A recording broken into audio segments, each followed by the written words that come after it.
welcome to this explainer. Okay, I want you to imagine something for a second. Picture yourself soaring high above the sun-drenched, magnificent ruins of the Parthenon in Athens.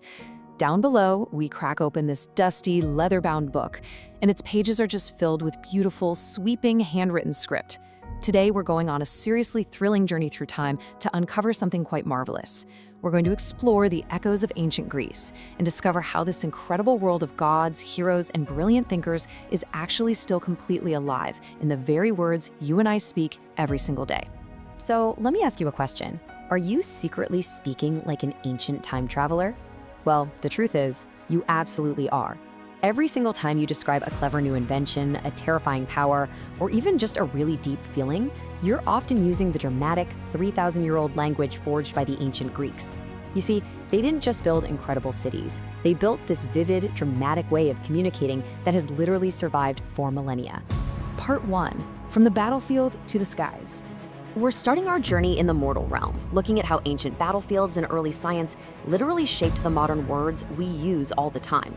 First up, why exactly do we call a grueling long-distance race a marathon? Today, you probably know a marathon as this massive, exhausting running race, right? Millions of people train for months and months just to cross that finish line. But where did that very specific word actually come from? Well, this word comes directly from a real beach in Greece called Marathon.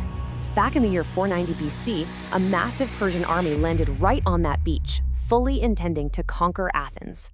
But against all odds, the Greek soldiers won this absolutely brilliant, stunning victory. So to share this incredible news, a professional messenger named Phidippides sprinted all the way from that muddy battlefield straight to the heart of Athens. He ran the entire way without stopping, burst into the city, gasped the word Nike, which by the way means victory, and then tragically collapsed from exhaustion. Fast forward centuries later to 1896, and the organizers of the modern Olympic Games actually created a long-distance run specifically to honor his legendary journey. So here's the crucial point. A marathon today is exactly 26.2 miles long. But why the point 2? Well, here's a brilliant little fact for you. That exact distance wasn't actually fixed until the 1908 Olympics in London. Why? Because the British royal family requested that the race start at Windsor Castle and finish exactly in front of their royal box inside the stadium. Those extra few hundred yards were added on just for the royals, and you know what? The distance stuck forever. Right, moving on to our next word. Have you ever been so happy you felt ecstatic? Today, we use this word to describe an overwhelming sense of joy, excitement, or just pure bubbly happiness. You know, like when you get the absolute best news imaginable. Well, the word comes from the ancient Greek term ecstasis. It's actually a combination of two words, ek, meaning out, and stasis, meaning to stand. So historically, to be ecstatic literally meant standing outside yourself. The Greeks genuinely believed that when you experienced total bliss, your soul temporarily stepped right out of your physical body. In ancient theater, actors and dancers would work themselves into such a passionate frenzy on stage that they felt their souls had completely left their ordinary bodies behind. Crazy, right? Let's shift gears a bit. What makes a problem chronic? If you hear someone talk about a chronic illness or maybe a chronic habit, they mean a problem that lasts for a very long time, or one that just keeps coming back again and again. To really understand this one, we have to look at chronos. Now, chronos was the ancient Greek word for time itself, but it was way more than just a word. Chronos was personified as this wise old deity who physically controlled the flow of time and the shifting of the seasons. So a chronic issue isn't just a quick temporary thing you can easily brush off. It is quite literally bound tightly to the ticking of the clock, following you relentlessly through time, just like the ancient god himself. Okay, now here's a really fun one. Did the ancient Greeks invent the helicopter? Well, obviously they didn't have heavy machinery, but they absolutely invented the word we use for it. Today, as you know, a helicopter is that amazing aircraft with those large overhead rotating blades that allow it to take off straight up into the sky. But this word reveals a pretty mind-blowing puzzle. Most people think the word is split into heli and copter, but actually, that's entirely wrong. It's really split into helico and pter.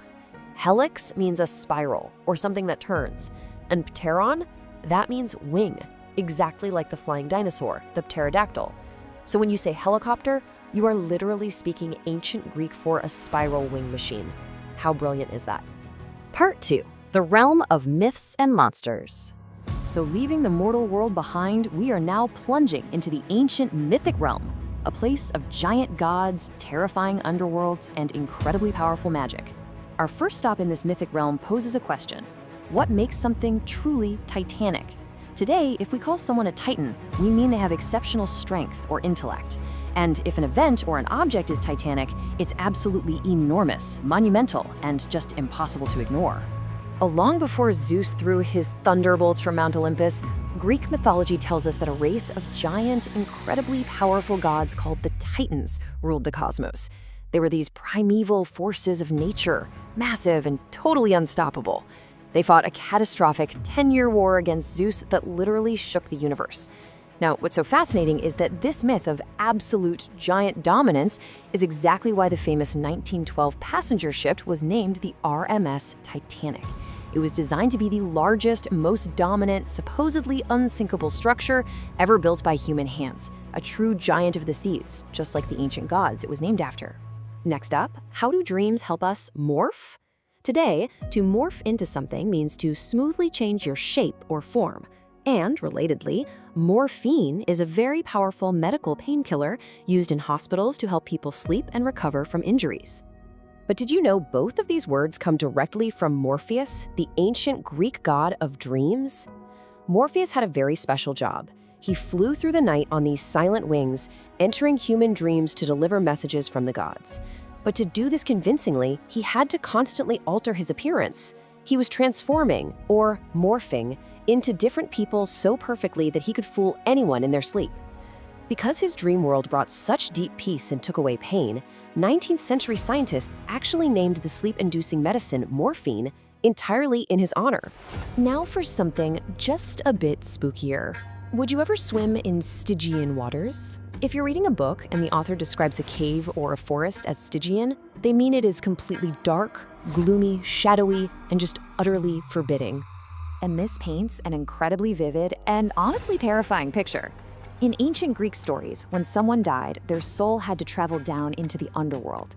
To get there, they had to pay a skeletal ferryman to row them across a pitch-black, gloomy river called the River Styx. The water was magical but totally poisonous to mortals. In fact, it was so incredibly powerful that even the immortal gods themselves would swear their most unbreakable oaths by the dark waters of the Styx. So today, when we call anything Stygian, it carries that exact same spooky ink-black darkness. Okay, let's step back into the light for a moment. Who was the original Adonis? Today, if someone calls a young man an Adonis, it's a huge compliment. It's a term used to describe someone who is strikingly handsome or just physically flawless. Well, the original Adonis was actually a mortal youth who was so extraordinarily handsome that Aphrodite, the actual goddess of love and beauty herself, fell completely head over heels in love with him. He loved spending his days hunting in the wild forests, but tragedy struck when he was attacked by a wild boar. The beautiful ancient myth says that where his spilled blood touched the earth, stunning red anemone flowers bloomed, returning every single year. His name survived for thousands of years as the absolute ultimate standard for beauty. And that brings us to our final word from the mythic realm. Can you truly be hypnotized? Today, as I'm sure you know, hypnotizing someone means putting them into a deeply relaxed, trance-like state where they are highly focused and sleepy. Well, in ancient terms, you're actually being visited by Hypnos. Hypnos was the ancient Greek god and the literal personification of sleep. Just imagine him living in a dark, quiet cave in the underworld, surrounded by these drowsiness-inducing poppy flowers. The really fun fact here is that Hypnos carried a magical wand. Just by waving it or by gently touching someone's forehead with his wings, he could instantly plunge mortals and even the greatest immortal gods into a deep, peaceful slumber. So when you're hypnotized today, you're essentially falling under the spell of Hypnos himself. Part 3, Keeping the Story Alive. Let's bring things back to the modern day, shall we? We've gone from muddy battlefields to the dark underworld, and it all leads right back to the tip of your tongue. From the high-tech rotors of a modern helicopter to the grueling miles of a marathon, our modern world is absolutely saturated with ancient language. The Greeks gave us a living, breathing map of how they understood human emotion, science, and epic storytelling. So what you should take away from all of this is actually quite simple. The next time you use any of these words, you aren't just communicating, you are keeping a 3,000-year-old story alive. The ancient world isn't gone at all. It's right there in your vocabulary. So I'll leave you with this final thought to spark your curiosity before we dive into your lesson. Which ancient word will you use next?